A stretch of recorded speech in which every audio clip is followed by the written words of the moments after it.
Gracias por continuar con nosotros en esta edición de Responsabilizarse, la nueva forma de hacer negocios. Ya como le anunciábamos antes de irnos al corte comercial, seguiremos hablando sobre el eje de políticas públicas y qué voz más autorizada para hablar sobre este tema que el presidente del Consejo Superior de la Empresa Privada, COSEP, José Adán Aguirre, que nos acompaña el día de hoy. Bienvenido, José Adán.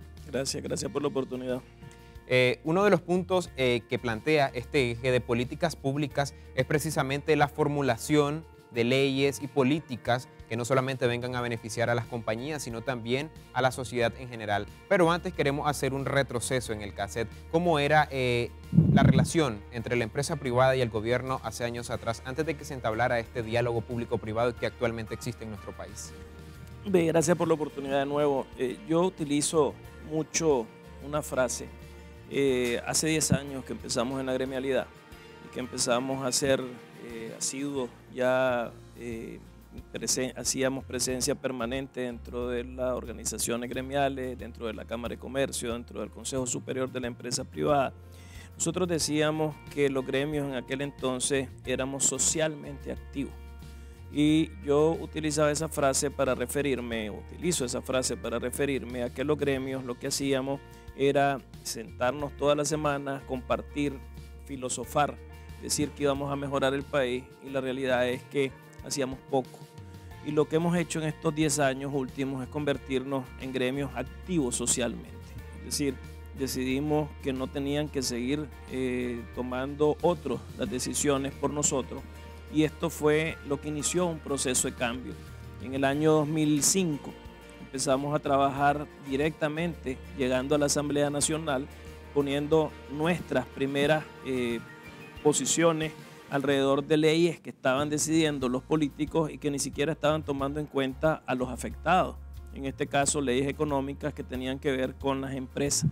Entonces, sin que fuéramos invitados, inició este proceso. Un proceso que nos llevó a decir, un momento, nosotros no hemos dado un cheque en blanco cuando les dimos el voto a ustedes los políticos, y tenemos cosas que decir sobre este tipo de decisiones. Y estos 10 años han convertido este esquema en un esquema donde ya no es que no somos invitados, sino que ahora no solo somos invitados, sino que somos parte de la toma de decisiones, y esto ha tenido un importante beneficio para el país. ¿Qué tan efectivo ha sido este diálogo público-privado? ¿Qué tipo de leyes se han aprobado en conjunto y que han contado con el visto bueno del sector privado? Fíjate que en el año 2005, en el año 2006, cuando existía una situación donde estaba prácticamente el gobierno del presidente Bolaños sin ningún tipo de respaldo en la Asamblea Nacional, nosotros fuimos los que logramos que se aprobara por primera vez una ley de consenso, en ese entonces en media crisis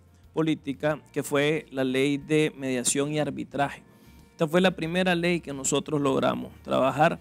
Desde ese entonces para acá llevamos más de 95 leyes que han estado trabajadas de consenso.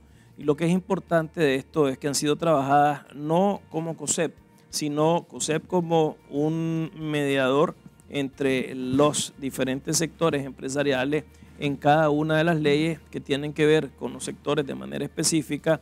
Y lo que esto ha reflejado es que estas 95 leyes o más de 95 leyes aprobadas nos ha permitido tener resultados concretos.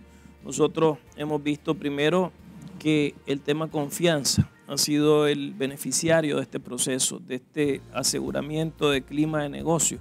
Nosotros en el año 2008 teníamos en las encuestas que se hacen a las empresas, el clima de negocios era visto de manera negativa en -80.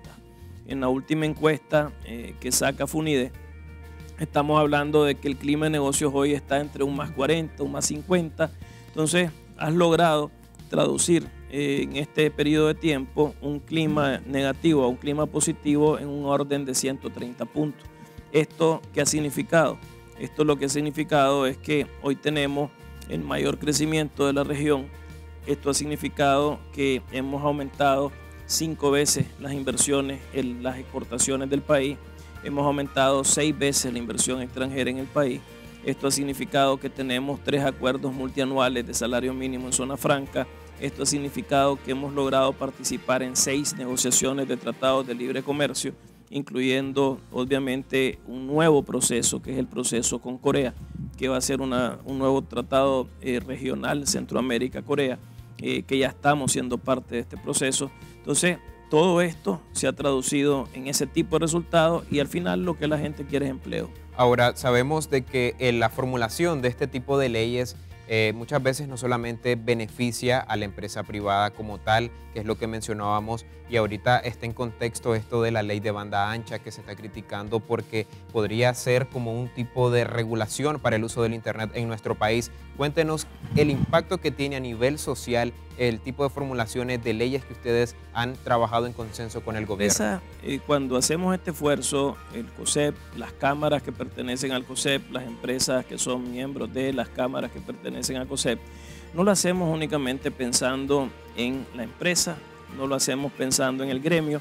Al final, cuando vos vas creando el marco jurídico para hacer que la inversión sea atractiva, no es un marco que dice, si vos sos socio de COSEP, entonces tenés este beneficio, si vos sos socio de la Cámara de Comercio, tenés este beneficio. Este es un marco que es para todas las empresas en general.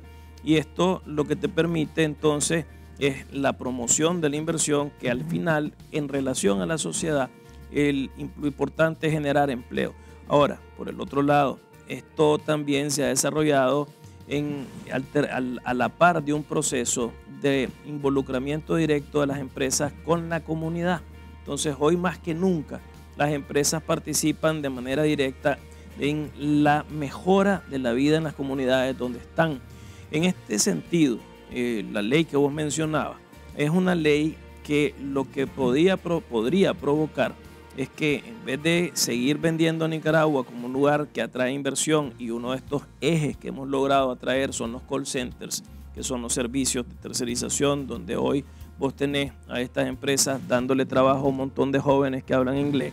Con este tipo de ley que se está, o este anteproyecto de ley, pondría en peligro este tipo de inversiones. Es decir, le quitaría ese ímpetu a este sector, y lo que estarías es poniendo en manos del Estado el control del Internet, y esto obviamente no va en la línea de lo que hemos nosotros venido impulsando en todos estos años. Ahora, hemos visto también, ya para ir finalizando, un tema muy repetitivo principalmente entre los sectores políticos de oposición, y es que se critica ahora este rol protagónico que está teniendo el sector privado en el área política al momento de ser consultado, al momento de incidir en un cambio en las leyes del país, porque consideran de que están haciendo política. ¿Hasta qué punto sí tiene la empresa privada el límite para inmiscuirse, por ejemplo, en temas legislativos, en temas políticos y ya lo que es realmente algo partidario, por ejemplo? Dos comentarios al respecto. Uno, te lo mencionaba al principio. Yo como ciudadano, yo como empresario, cuando voy a votar en las elecciones, yo no le estoy dando un cheque en blanco a ese diputado, a ese alcalde, a ese funcionario público. Ellos no van a saber mejor que yo qué necesita mi empresa. En este sentido, no van a saber mejor que nosotros, en las empresas, los diputados, si una ley que está supuesta a mejorar la realidad económica de un sector no es ni siquiera consultada con el sector. Entonces, en primer lugar, esta es una situación donde nosotros no damos cheque en blanco. En segundo lugar, lo que está pasando en el mundo hoy es todo lo contrario de ese tipo de críticas. Hoy tenemos que el mundo entero, el mundo político, el mundo multilateral, de los organismos multilaterales, sabe que de la única manera que los países van a crecer es a través de alianzas público-privadas. Ni el Estado puede solo, ni las empresas podemos solo. Y aquí hay una canalización de esfuerzos que lo que están permitiendo es no solo que las empresas estemos participando, sino que la academia empiece a participar, que la misma sociedad civil empiece a participar, y esto es lo que va a darle fortaleza a los procesos de crecimiento. Ok, perfecto. Muchas gracias, don José Adán Aguirre, por habernos acompañado y hablar sobre este rol protagónico que está teniendo ahora el sector privado de nuestro país para la creación, la formulación y aplicación de nuevas leyes y políticas que no solamente, ya lo mencionaban, benefician a las compañías, sino que también a la sociedad en general. Un breve corte comercial y ya regresamos. En solo minutos te contamos cómo debería ser la atención de las empresas hacia sus clientes cuando tienen alguna queja sobre los productos o servicios que ofrecen. No se lo puede perder al regresar del corte en Responsabilizarse, la nueva forma de hacer negocios.